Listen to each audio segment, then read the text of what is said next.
আসসালামু আলাইকুম।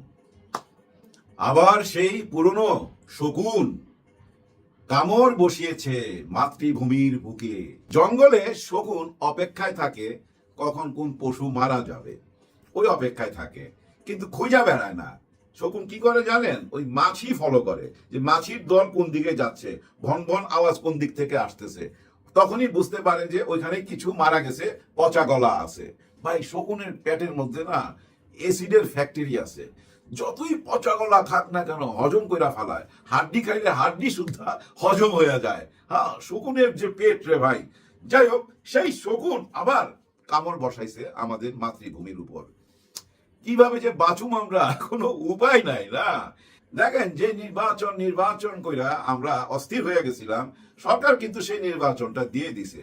অনেক বুদ্ধিজীবী গত 8-9 মাস 1 বছর যাবৎ বইলা আসতেছিল কোনো কারণেই নির্বাচন দিবে না, ডক্টর ইউনূস কখনই ক্ষমতা ছাড়বে না। উনি তো ওনার ওই যে গ্রামীণ ব্যাংকের ওই ক্ষমতাই ছাড়তে চায় না। আর এখানে বসছে সিংহাসনে, বাপ রে বাপ, এইটাকেই ছাড়বে? এখানকার টাকা পয়সা দিয়েই তো 1 বছরের মধ্যে 10-12 বার বিদেশ ঘুরে আসলো। হাই রে গাধার বাচ্চা, গাধারা কি যে বলুম। গাধার বাচ্চা বইটা ফালাইলাম নাকি ওইটার মতো হয়ে গেল। আবার কি জানি বলছিল, ফকিন্নির বাচ্চা, গাধার বাচ্চা, গাধার বাচ্চা, ফকিন্নির বাচ্চা, না গাধার বাচ্চা ঠিক আছে। এরা এতটা গাধা যে ডক্টর ইউনূস স্যার বিদেশে যাওয়ার জন্য দেশের টাকা ব্যবহার করতে হবে, তাকে দেশের থেকে টাকা নিতে হবে। আরে ভাই, ওনারে স্পন্সর করার জন্য পৃথিবীর সেরা সেরা লোকরা বসে রয়েছে। ওনার জীবনটাই তো কাটতেছে বিদেশে বিদেশে, প্লেনে প্লেনে। এটা কি নতুন কিছু? হাই রে গাধা। যাই হোক, এই গাধাগুলা ভাই আমাদের দেশে একটা অশান্তি সৃষ্টি করতেছে। এরা আসলে কিন্তু ওই বুদ্ধিজীবী ট্যাগ লাগাইয়া আইসা উল্টা পাল্টা কথা বইলা মানুষকে অস্থির কইরা মারে। মানুষকে শুধু ভুল বুঝানোই তাদের কাজ। হ্যাঁ, শুধু ভুল বুঝানো। দেখেন, এই যে লতিফ সিদ্দিকী অ্যারেস্ট হওয়ার পর সামনে নিয়ে আসছে কি এই বুদ্ধিজীবীরা? মুক্তিযোদ্ধার হাতে হ্যান্ডকাপ, গ্রেফতার মুক্তিযোদ্ধাকে। মানে মুক্তিযোদ্ধাকে গ্রেফতার করা যাবে না, মুক্তিযোদ্ধাকে আইনের আওতায় আনা যাবে না। এইটা তো স্বাধীনতার হাতে হাত করা পড়াইয়া দেওয়া, 71-এর হাতে হাত করা পড়াইয়া দেওয়া। এই বয়ানগুলা দিতেছে। যে বয়ান দিয়া রাজনীতি কইরা গেছে আমাদের পতিত সরকার, ওনার বয়ান কি ছিল? ওই একটাই, স্বাধীনতার পক্ষে আর স্বাধীনতার বিপক্ষে, রাজাকার আর মুক্তিযোদ্ধা। ওই একই জিনিস দেখেন আবার মাথা চাড়া দিয়ে উঠছে। কখন মাথা চাড়া দিল? যখন আমরা শুনলাম 4,500 কোটি টাকা দিল্লি থেকে বৈশা পাইছে, এস আলম দিছে। আমি জানি না এই নিউজটা সবাই বিশ্বাস করতেছে, আমিও বিশ্বাস করি। উনি একা কেন এস আলমের কাছে চাইবো 4,500 কোটি টাকা? কোনো টাকা?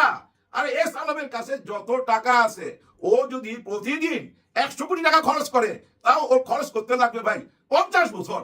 এত টাকা আছে। শুধু এস আলম কেন, এই দেশের অনেকের কাছেই তো আছে, অনেকের কাছেই টাকা পয়সা আছে। আচ্ছা, এস আলমের সম্পত্তি গুলা কি সরকার নিয়ে নিছে? এত বড় একজন লুটেরা, তার সম্পত্তি নিয়ে কি হলো? কারা এই সম্পত্তি পাহারা দিতেছে? কাদের কাছে আছে এই সম্পত্তি? এগুলা কিন্তু আমাদের পত্র পত্রিকা লেখালেখি হয় না। আমাদের এখানে এখন লেখালেখি হইতেছে যে স্বাধীনতার হাতে হাত করা পড়ায় দিছে। 71-কে ধ্বংস করার জন্য একটি গোষ্ঠী মাথা চাড়া দিয়ে উঠছে। আর সেই গোষ্ঠীটা কে? এই জুলাই গণ অভ্যুত্থানের সাথে যারা জড়িত ছিল, 24-এর সাথে যারা জড়িত ছিল, তারা। সোজা কথা, জামাত ইসলাম, শিবির, এনসিপি, চরমনাই পীর, হেফাজতে ইসলাম, ইসলামিক মাইন্ডেড যারা আছে, এরা সবাই ওই যে মৌলবাদী। এই মৌলবাদী মাথা চাড়া দিয়ে উঠছে। এই মৌলবাদীকে এখন ধ্বংস করতে হবে। যার জন্য 71-এর মঞ্চে ওই যে ধরা খাইলো, ওরা এখানে একসাথ হয়েছিল কেন? সব মুক্তিযোদ্ধা একসাথ হয়েছে। আবার তারা যুদ্ধে নামতে চায়। তারা 72-এর সংবিধানকে বাঁচাইবার জন্য আবার যুদ্ধ করবে। আর ওই যুদ্ধ করার জন্য মাল পানি টাকা পয়সা কোথায়? দিল্লিতে দিয়ে দিছে। যুদ্ধ করতে কি লাগবে ভাই? 71-এ যারা মুক্তিযোদ্ধায় গেছিলেন, ভারত তখন আমাদেরকে অস্ত্র দিছিল। আর এখন এই যে আমরা বুড়া অবস্থায়, বুড়াকালে আবার মুক্তিযুদ্ধ করুন সংবিধানকে বাঁচাইবার জন্য, অস্ত্র পামু কই? ওই অস্ত্রের জন্য কি টাকা দিল এস আলম? দেখেন, এই 71-এর মঞ্চে আইসা আবার ডক্টর কামাল সাহেবকেও ফাঁসাই দিছে। কামাল সাহেব নাকি এখানে আসার কথা, কিন্তু এটা পুরাটাই একটা ভুয়া নিউজ। ভুয়া নিউজ। ওনার পক্ষ থেকে জানাই দিছে এগুলো হচ্ছে ষড়যন্ত্র। ডক্টর কামাল সাহেব বাসায় এই 71-এর মঞ্চে আসার দাওয়াতও পায় নাই, আসার কথাও না। এটা অ্যারেঞ্জমেন্ট করছে কে? আমরা শুনছি জেড.আই. খান পান্না। জেড.আই. খান পান্না। আচ্ছা, উনি হলো হোস্ট। এখানে দেখেন মজার ব্যাপার, হোস্ট কিন্তু বাইরে, গেস্ট কিন্তু জেলখানার ভিতরে। ওই যে খাওয়া দাওয়ার জন্য নিয়ে গেছে জেলের ভাত। এই যে দেখেন এখানে যাদেরকে জেলখানায় পাঠাইছে, রিমাইন্ডার দেয় নাই, সরাসরি জেলে পাঠিয়ে দিছে। এর মধ্যে আমাদের লতিফ সাহেব তো আবেদনই করে নাই, ওকালতনামায় দস্তখত দেয় নাই, ওনার উকিল দরকার নাই, উনি মনে করে আমি বিচার পাবো না, উনার মুখে মুসকি মুসকি হাসি। আসলে উনি এর আগেও জেলে গেছিলেন, উনি জানেন জেলখানা কতটা নিরাপদ। আপনারা বিশ্বাস করবেন না, অতীতের অনেক শিষ্য সন্ত্রাসী আওয়ামী লীগের আমলে জানেন রিলিজ হয়ে গেছে, কিন্তু জেল থেকে বাইর হইতো না, নিজেরা টাকা খরচ করে নিজের নামে আরেকটা মামলা দিয়া ওই জেলখানায় থাকতো। জেলখানা নিরাপদ জায়গা, যার জন্য উনি হাসি মুখে জেলখানায় ঢুকে গেছে। দেখেন এই মুহূর্তে এই লতিফ সাহেবের জন্য বা যারা অ্যারেস্ট হয়েছে তাদের জন্য অনেকেই একটা কথা বলতেছে, যেটা মায়া কান্না আর কি, যে ওনারা হলো মুক্তিযোদ্ধা, ওনারা মুক্তিযোদ্ধা, এই জন্য ওনাদের হাতে হ্যান্ডকাপ পরানো যাবে না। তার মানে কি বলতে চায় জানেন? ৭১টাকে সামনে নিয়ে আসতে চায়। মুক্তিযোদ্ধার হাতে হ্যান্ডকাপ পরা যাবে না, মুক্তিযোদ্ধাকে মব জাস্টিস করে অপমান করা যাবে না। দেখেন ইউটিউবে ফেসবুকে ছায়া গেছে একটি কথা, সাদেক হোসেন খোকা সাহেবকে যখন রাস্তায় ধইরা পিটাইলো, রক্তাক্ত করলো, তখন আমাদের এই সংসদে কি বলা হয়েছিল? গরুর রক্ত গায়ে মাইখা উনি প্রেসের সামনে নাটক করছে, এই কথাটা বলছে না? এই সংসদ থেকে কে বলছে? আমাদের অতীতের প্রধানমন্ত্রী নিজে বলছে যে গরুর রক্ত মাইখা নাটক করতেছে। আরে উনিও তো মুক্তিযোদ্ধা। আর কোন মুক্তিযোদ্ধা? গেরিলা মুক্তিযোদ্ধা, যারা ঢাকা শহরে যুদ্ধ করছে, গেরিলা মুক্তিযোদ্ধা। তখন আপনাদের মুখ কোথায় ছিল? মুখ কেন বন্ধ ছিল? এরকম একটা প্রশ্ন দেখেন ছায়া গেছে ফেসবুকে, ইউটিউবে। আরো একটা প্রশ্ন আসছে, কোনটা জানেন? ওই যে এক মুক্তিযোদ্ধার অধীনে এক মা যে ধর্ষণ হয়েছিল, ৩ বাচ্চার মা, শুধু ধানের শীষে ভোট দেওয়ার অপরাধে, উনিও কিন্তু মুক্তিযোদ্ধা, যার অধীনে যার ছেলে পেলেরা ধর্ষণ করছে, যে মুক্তিযোদ্ধার ক্যাডার ওই মাকে ধর্ষণ করছে, তখন আপনাদের মুখ কেন বন্ধ ছিল?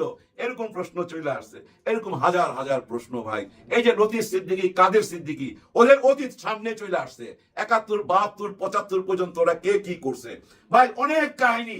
৫০ একর জমি নিছে সরকার থেকে, যে আমি লিজ নিলাম, তারপরে পরিস্থিতি জানেন, ওইটা দখল কইরা নিজের বাড়ি করছে, গ্যারেজ বানাইছে, বৈঠকখানা বানাইছে। আবার ঢাকাতেও কিন্তু এরকম সম্পত্তি নিছে। আবার ৭২ সালে ওই টাইমে বেহারিদেরকে নিজের হাতে খোঁচায় খোঁচায় মারছে। এরকম অনেক কথা সামনে চলে আসছে। তার মানে কি আপনি মুক্তিযোদ্ধা বইলা যা ইচ্ছা তাই করতে পারবেন, এরকম অধিকার কি আইন দেয় আপনাকে? দেশ দেয়? দেয় না। সত্যিটা সামনে আনেন। দেখেন এই সংসদে দাঁড়ায় এই যে লতিফ সাহেব কি বলছিল? ক্যান্টনমেন্টে জন্ম নেওয়া একটি দল, মানে জিয়াউর রহমানকে নিয়ে যা ইচ্ছা তাই সমালোচনা করছিল। জিয়াউর রহমানকে তো কেউ স্বীকারই যাইতে চায় না। অতীতের সরকার কি জিয়াউর রহমানকে মুক্তিযোদ্ধা বলতো? বলতো না। কি বলতো? একজন খুনি বলতো না ভাই? তাহলে এই যে আজকে যে মুক্তিযোদ্ধা নিয়ে চেতনার ব্যবসা করেন, তখন কেন চুপ ছিলেন? ১৬ বছর, এই ১৬ বছরে যেসব নির্বাচন হয়েছে, এর মধ্যে ১৪তে যে নির্বাচনটা হলো ভাই, ওই নির্বাচনের মধ্যে ১৫০ আসন তো নির্বাচনই হয় নাই। এর মধ্যে ৫০ জন মুক্তিযোদ্ধা এসা এই সংসদে বসছে বিনা নির্বাচনই করে নাই। ওরা হলো মুক্তিযোদ্ধা। চিন্তা করছেন ফ্যাসিবাদীর সঙ্গে থাইকা টাকা পয়সা কামাবেন, ধনরত্ন কামাবেন, বিদেশে বাড়ি গাড়ি করবেন, যা ইচ্ছা তাই করবেন। আবার ওই যে দেখেন মুক্তিযোদ্ধার যে প্রধান ছিল অতীতের সরকারের, কি জানি নাম, ওই যে টঙ্গীতে একটা ধর্ষণ মামলার আসামি ছিল ৭১-এ, তাকে কিন্তু ছেড়ে দেওয়া হয়। ওই ধর্ষণকারী কিন্তু আবার আইসা মুক্তিযোদ্ধা হয়েছে, মুক্তিযোদ্ধার মন্ত্রী হয়েছে এই দেশে। চিন্তা করেন, এই চেতনাগুলা বাদ দিতে হবে। এই চেতনাগুলা থাকলে এই দেশের কোনো উন্নতি হবে না। আপনারা এগুলা বাদ দিয়া একটা জায়গায় আসেন। দেখেন নির্বাচন দিয়ে দিছে, এই নির্বাচনটা হইতে পারে কেমনে জানেন? আমি তো মনে করি তারেক রহমান সাহেব, ডাক্তার শফিকুর রহমান সাহেব, এনসিপি, নাহিদ ইসলাম, এই ৩টা মানুষ যদি ১ ঘন্টা বসে না ভাই, দেশের চেহারা বদলা যেতে পারে। ওনারা যদি আলাপ কইরা বাইরে এসে খালি বইলা দেয় যে ঠিক আছে, জুলাই গণ অভ্যুত্থানের স্বীকৃতি দিলাম আর আমরা নতুন একটা সিস্টেমে নির্বাচন করতে চাই। আপনারা অনেকে যে বলেন এই নতুন সিস্টেম আমরা চাই না, মানি না, এগুলা মানুষ বুঝে না। আরে ভাই, নতুন একটা বাংলাদেশ করার জন্যই তো আপনারা মাঠে নামছিলেন, এই যুদ্ধ করছিলেন। নতুন সিস্টেম কেন মানবেন না? নতুন সিস্টেম না মানলে নতুন বাংলাদেশ কি কইরা হবে? পুরানা সিস্টেম, পুরানা ওই ওদের দ্বারা নির্বাচন কইরা আপনি সফল হইতে পারবেন না, হইতে পারবেন না। দেখেন এই যে ৩ জন নেতার কথা বললাম, কেন বসতে বললাম জানেন? এই ৩ জন যদি অতি শীঘ্র না বসে, তাহলে দেখবেন এই দেশে যে নির্বাচনটা আসবে না, পৃথিবীর সবচেয়ে ভয়াবহ নির্বাচন হবে। এই দেশের সবচেয়ে বাজে নির্বাচন হবে, ভয়াবহ নির্বাচন হবে। অনেক মায়ের বুক খালি হবে এই নির্বাচনে, কেউ কিচ্ছু মানবে না। তার উদাহরণ কি জানেন? এই নির্বাচন কমিশনার বসছিল ২টা দল নিয়ে মীমাংসা করতে, ওনার সামনে যে মারামারিটা হইলো, এটা নিয়ে আর কোনো মুখ খুলছে? উনি কিছু বলছে? তার মানে কি ওনার হেডকোয়ার্টারে ওনার অফিসেই যে মারামারি হয় নির্বাচনের বৈঠকে, সারা দেশ সামলাবে কি কইরা? আপনি বুঝতে পারেন? নিজেরা নিজে প্রশ্ন করেন, এ পারবে পারবে না। দেখেন আজকে এক নেতা, হ্যাঁ উনি কোন দলের নেতা, কি বলে জানেন? যে সরকার ঘোষণা না দিলে আমরা ঘোষণা দিলাম, সরকার যদি ব্যালট পেপার না দেয় আমরা ব্যালট পেপার ছাপায় নেবো, ধানের শীষ মার্কা দিয়া ব্যালট পেপার ছাপায় নেবো, কেউ আমাদের আটকায় রাখতে পারবে না। এখন যদি এই কথাটা আপনি শুনেন, হ্যাঁ ভাই ভাইরাল হইতেছে, শুনবেন এই কথাটা, এটা কেমন লাগে? এতে কি ইঙ্গিত করে? ভবিষ্যতে নির্বাচনটা কেমন হবে এটা আন্দাজ করতে পারতেছেন? এখনই বলে ব্যালট পেপার ছাপায়া আমরা নিজেরা নিজেরা নির্বাচন করুন। তার মানে কি হইতে যাচ্ছে? এটা কি আপনারা চান? এই জন্য কি এত রক্ত, এত শহীদ? আপনাদের কাছে মিনতি, মিনতি, এ নেতা আপনাদের কাছে মিনতি, আপনি লন্ডন থেকে তাড়াতাড়ি বাংলাদেশে আসেন, আইসা আপনারা বসেন। আপনারা বসলেই না সবকিছু ক্লিয়ার হয়ে যাবে। কেন আপনারা জুলাই গণ অভ্যুত্থানের এই সনদপত্রটাকে পিছাচ্ছেন? কি কারণে পিছাবেন? এটাই তো সবচেয়ে আগে হইতে হবে। এইটা যদি আগে না হয়, আর ওই পিআর সিস্টেমের নির্বাচন যেটা জামাতে ইসলাম চাইছে, ওই সিস্টেমে যদি আপনারা না যান, তাহলে আপনারা নির্বাচন করেন, অসুবিধা কি? পারবেন একা একা নির্বাচন করতে? না, এক ঘোড়া হয়ে যাবেন, এক ঘোড়া হয়ে যাচ্ছেন, এক ঘোড়া হয়ে যাবেন, হ্যাঁ নিঃসঙ্গ হয়ে যাবেন। তো এরা যদি সব পিছায় যায়, তারপরে আপনি নির্বাচন করবেন কেমনে? এই নির্বাচন কমিশনার কি নির্বাচন করবে আপনাকে নিয়ে? আপনি একা একা নির্বাচন করবেন, একা একা সংসদে যাবেন, একা একা দেশ চালাবেন, এরকম কিছু চান না। একটা কাজ করেন, দেখেন আপনারা তো সবচেয়ে বড় দল, অনেক আসন আপনারা পাবেন, কিন্তু ছোট ছোট দলরা যারা রাজনীতি করে, রাজনীতির সাথে জড়িত, জীবন যৌবন সব দিয়ে দিছে, তারাও তো ভাই সংসদে যাইতে চায়। তাদেরকে নিয়ে যান না। এই পিআর সিস্টেম হইলে জানেন সবাই যাইতে পারবে এই সংসদে, সবাইকে নিয়ে দেশটা চালান না মিল মহব্বত কইরা, অসুবিধা কি? দেখেন আপনারা সবাই মিলাই তো স্বৈরা শাসকের বিরুদ্ধে যুদ্ধ করছেন, সবারই অবদান আছে। তাহলে সবাই মিলে কেন আমাদেরকে শান্তি দিচ্ছেন না? আমরা কেন এত উদ্বিগ্ন? আমরা তো খুব বিপদে আছি ভাই, সবসময় ভয়ে ভয়ের মধ্যে আছি। যা কিছু দেখতে পাইতেছি মনে হয় দেশে কোনো আইন শৃঙ্খলা নাই, নিয়ম কানুন নাই, যে যেমনে পারতেছে যে যার মতো বয়ান দিয়ে যাচ্ছে। আমিও আমার ইচ্ছা মতো বয়ান দিলাম, কেউ কিছু মনে করবেন না, সবাই ক্ষমার চোখে দেখবেন। আমার একটাই কথা, দেখেন অনেক রক্তের বিনিময় এই 24 পাইছেন, 71-এর পরে এই 24 পাইছেন, মাঝখানে 90-তে একটা গণ অভ্যুত্থান হয়েছিল, ওইটার সুফল আমরা ভোগ করতে পারি নাই। যাকে আমরা গণ অভ্যুত্থানে নামাইছি তাকে নিয়ে আবার রাজনীতি করছি। আপনারা কি ওইটাই চান? যদি ওইটা চান তাহলে এই নির্বাচনেই শেখ হাসিনাকে সুযোগ করে দেন। হ্যাঁ, এই নির্বাচনে ওনার দল নির্বাচন করুক। যাদের মামলা আছে তারা নির্বাচন করতে পারবে না, যাদের মামলা নাই, মোকদ্দমা নাই, যারা কোনো অন্যায় করে না, তারা রাজনীতি করুক। 4 বছর পর আপনারা দেওয়ার প্ল্যান করছেন, তো এখনই দেন, এখনই দিলে তো খেলাটা জমা যায়। দেখি না কি হয়। পুলিশ আর্মি ভাই বিশ্রাম নিতে পারতেছে না, দৌড়ের উপরে আছে। এখানে অন্যায়, এখানে যাইতে হইতেছে, ওইখানে বিপদ হয়েছে কারো, ওইখানে যাইতে হইতেছে।